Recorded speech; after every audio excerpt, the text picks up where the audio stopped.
amazing. Can you guys give it up for yourselves really quickly? How great you look. Oh my gosh. When I was talking to my mom about what I was planning on wearing today, she thought that I would be underdressed. And now that I look at all of you, she was right. I'm feeling very underdressed, but Mom, hey Mom, their hosts last year were assless chaps.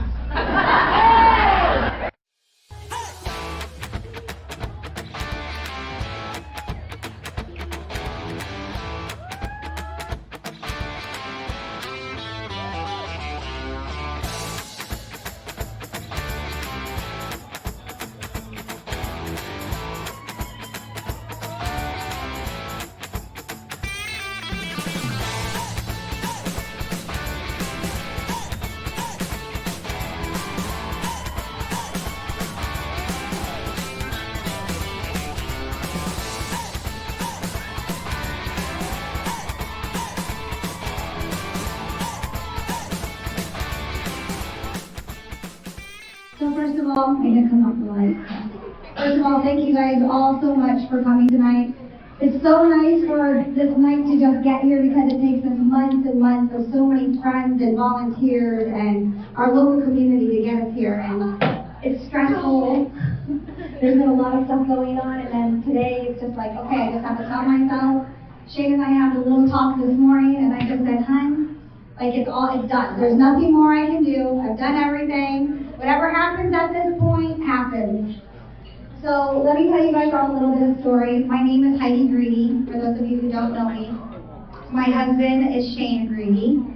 And we built a house here about 8 years ago after we've been coming here voting year after year. Rosie and the comedian Aaron, they were our neighbors in California. And we used to come here voting, and we decided this is where we wanted to retire one day, so we built a house. And we would come here visiting. And 2.5 years ago, my husband wasn't feeling good. He had back pain. We called to try to make a doctor appointment because we were here in Havasu. We couldn't get into a doctor over and over. So we went to emergency care, and emergency care gave him some pills. He still wasn't feeling well, so finally we went back to our house in California. And about a week later, he was diagnosed with stage 4 colon cancer. Sorry. Yeah. So we came back here to Havasu after he was diagnosed. They said it was going to be a few weeks before he could start care. We tried to make it so that he could get his chemo and everything in Havasu, and it wasn't possible. So we were traveling every 2 weeks from here to California for his chemo, and on his second chemo, en route, literally to California, his colon perforated, and I had to take him immediately to the emergency room, and he never left the hospital. So 64 days he was in the hospital. But about 30 days in, he was actually doing a little bit better. And he said, hey, I need to talk to you about something. He said, we've been collecting our travel points on our black card, and we have a lot of points. And he said, you know what, like we are so incredibly blessed that we have a home in California. Because can you imagine, like it's been 30 days, you're here by my side every day. We have a home for you to go home to. But what if we didn't have a home and we had to travel? He's like, you'd be staying in a hotel every night. He said, I want you to take this credit card, and I want you to buy, because you buy gift cards, you know, with your travel points. He's like, I want you to buy some gift cards and donate those hotel gift cards to families who live in Havasu who are going through the same thing. So of course at the time I was like, okay, whatever, you know,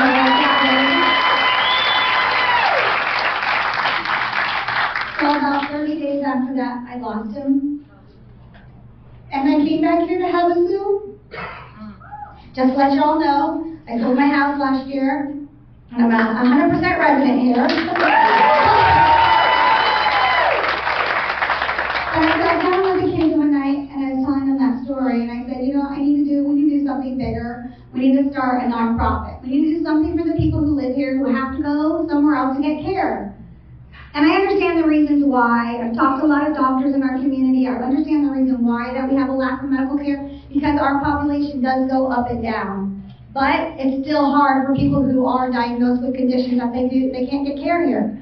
So anyway, sat at the table with the kids, and I said, all right, let's start a nonprofit. Google, how do you start a nonprofit? It says, first you must come up with a name. And my daughter-in-law said, oh, that's easy. And I was like, what? She said, don't be greedy. So very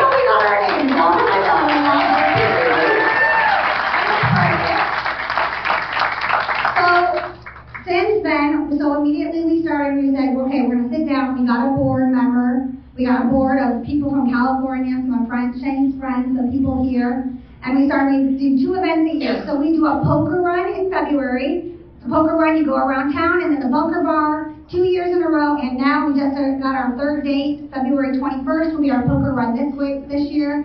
We have a poker run into the bunker bar, we raise money there, and then we do this fashion show, charity gala. That's how we raise our money. And I'm pleased to say that we just approved our 22nd application, 22nd family that we've been able to help.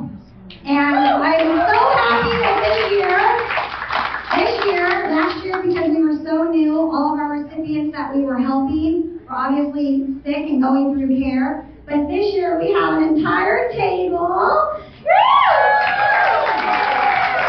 And these are people who really participated, all of them have been diagnosed with a condition. They cannot get their care here, they're having to travel. We have actually 2 children right now under the age of 1. One who's going through some cardiac problems, who has to travel to Phoenix, and another one, I'm not sure of all the stuff, but it has to do with like juvenile diabetes. And then a lot of our patients obviously have cancer. So I'm going to go, a couple of them wanted to say some things to you guys tonight, to thank you guys, because it's not me. I started this foundation, but it's not my money that's contributing, it's all of you guys for coming to these events and contributing your money that's going to our community.